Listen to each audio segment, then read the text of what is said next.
Деновиве започна реконструкцијата и адаптацијата на зградата на мултикултурниот центар во Кочани. Во моментот се урива таванскиот дел како и ѕидовите од вториот кат. Исто така се прави и транспорт на срушениот материјал.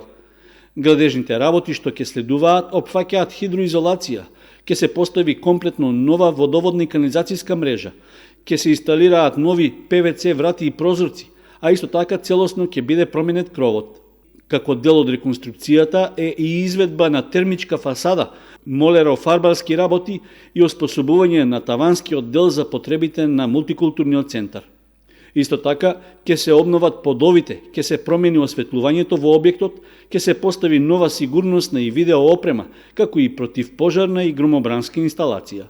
Изведувач на градежните работи е компанијата Anol Impex од Скопје. Со реализација на проектот ќе се направи осовременување на постојниот мултикултурен центар и ќе се обезбеди развој на креативниот туризам. Реконструкцијата на објектот е во рамки на реализацијата на проектот Нашето заедничко минато, патека за заедничка иднина, каде водечки партнер е Центарот за развој на источниот плански регион од Македонија, заедно со општината Гоце Делчев од Бугарија, која се јавува како втор проектен партнер. Проектот Нашето заедничко минато, патека за заедничка иднина е финансиран од Европската унија во рамки на вториот повик на Интеррек ИПА програмата за прекугранична соработка помеѓу Бугарија и Македонија.